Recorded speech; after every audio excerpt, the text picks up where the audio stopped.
Hola, ¿qué tal, pueblo de Guatemala, amigos y seguidores? Que Dios los bendiga grandemente. El día de hoy les traigo un contenido muy interesante a mi canal que espero que les abra los ojos a algunos que aún no se dan cuenta de la realidad que vivimos en nuestra bella República Chapina. Y es que viéndolo bien, analizando la situación, vine a darme cuenta de algunas cosas que me dejan mucho en qué pensar. Hoy hablaremos un poquito de la historia del Congreso de la República de Guatemala y sus diputados, o sea, la voz del pueblo, y los representantes del pueblo, los que supuestamente tienen que velar por el bienestar, la salud, la educación, la economía y muchas otras cosas más. Pero bueno, espero que se queden y vean para qué en realidad fue creado este órgano y a favor de quién.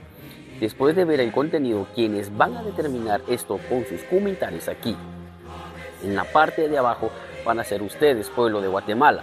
Aquí en mi canal Soy de Guate. Recuerden que esto no es propaganda ni apoyo para algún partido político.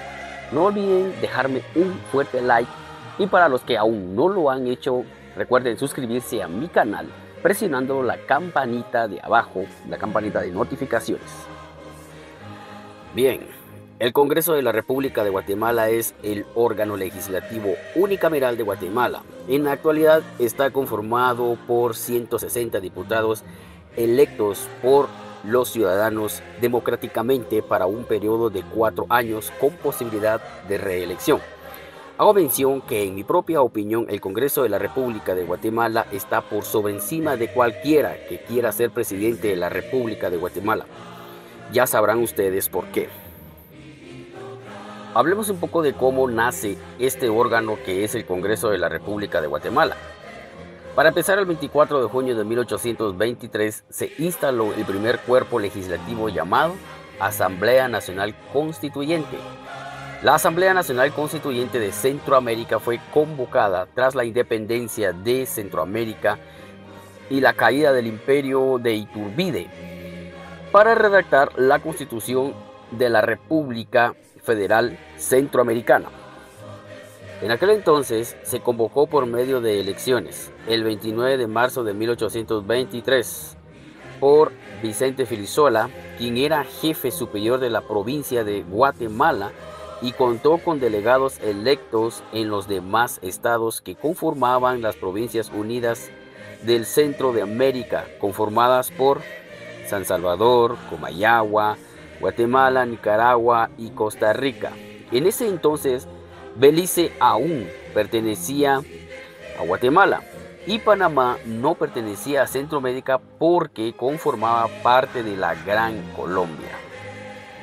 Ahora bien, esta Asamblea Constituyente estaba conformada por José Matías Delgado como presidente, acompañado de un vicepresidente llamado Fernando Antonio Dávila Sotomayor, y quien formaba parte del cuerpo de esta asamblea era José Nicolás Irías.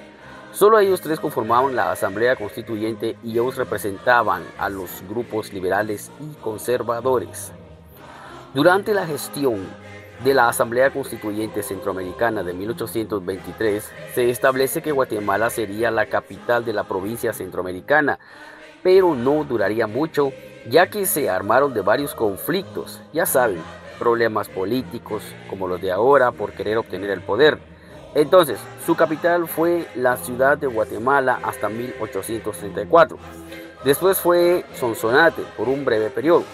Por último, San Salvador de 1834 a 1841. Sin embargo, solo el poder ejecutivo fue el que se trasladó, mientras que los poderes legislativo y judicial mantuvieron su asiento en la ciudad de Guatemala. Entonces, de esa forma fue que se separaron las provincias centroamericanas y se convirtieron en república y bla, bla, bla. El resto ya es historia, hasta que el 11 de marzo de 1945, por medio de la Constitución Política de la República de Guatemala, se estipulaba que el poder legislativo debía de residir nuevamente en un órgano de tipo unicameral, el cual era conocido como Congreso de la República de Guatemala. Supuestamente los representantes del pueblo, y no solo representantes, sino también la voz del pueblo. Ahora veamos bien cuál es la función del presidente de la República de Guatemala y cuál es la función de los diputados del Congreso de la República de Guatemala.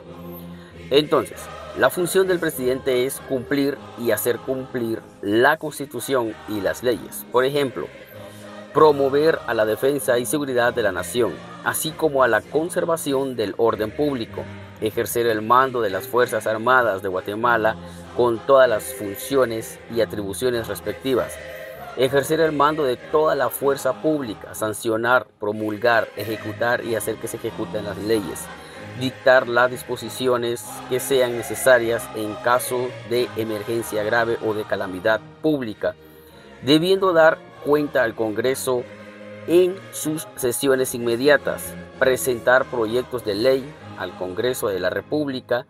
Estas serían algunas de las funciones según lo establece el artículo 183 de la Constitución Política de la República de Guatemala. Ahora bien, las funciones del Congreso de la República. Como ya lo dije, los diputados del Congreso de la República de Guatemala son funcionarios del Estado, los cuales representan al pueblo en toda actividad pública u otra actividad que competa a la población de Guatemala. Es decir, son representantes del pueblo y dignatarios de la nación. ¿Qué quiere decir esto en pocas palabras?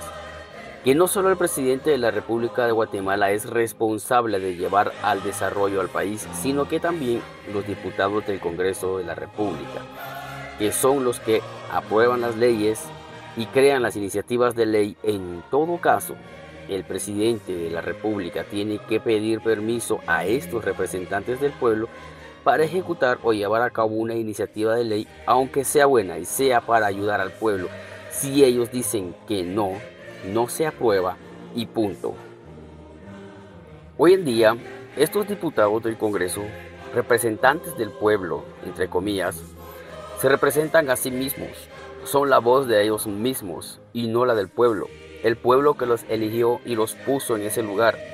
Son ellos quienes tienen al país fregado desde ya varios años. Por ello está la iniciativa de ley 7094 del Congreso de la República, del impuesto a la circulación vehicular. Por eso dice decreto 7094 del Congreso de la República, porque fueron ellos quienes la crearon. Ellos crearon la SAT. Por eso dice, oigan bien, la creación de la SAT fue aprobada por el Congreso de la República según decreto 198. Fueron ellos los que crearon el pago del boleto de ornato. Por eso dice, pongan mucha atención. Decreto 121-96 del Congreso de la República, ley del arbitrio de ornato municipal. Ellos aprobaron la ley del impuesto sobre la renta, o sea, el ISR, proyecto que planteó Higueras Fuentes al Congreso de la República y lo aprobaron como decreto 1559. Y así, podemos ir mencionando muchas más iniciativas de ley que no han traído desarrollo ni beneficio para el país o para el pueblo guatemalteco. Porque todos estos impuestos van a parar al bolsillo de todos esos diputados que se hacen ricos y millonarios a costillas del pueblo.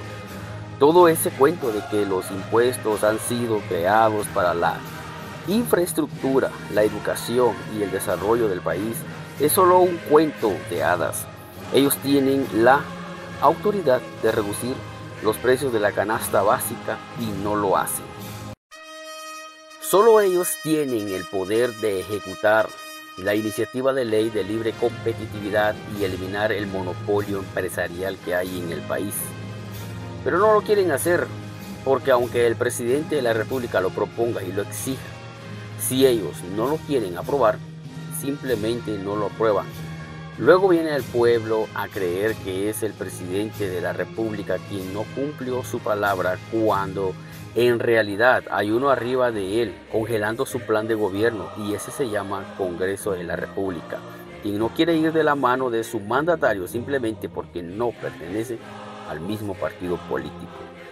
Y no estoy hablando a favor de nadie ni haciendo propaganda política, porque no descarto la idea de que en los tres poderes del Estado existe una corrupción tremenda. Ahora, pueblo de Guatemala, Déjenme en sus comentarios si debe de existir un congreso o a lo mejor no.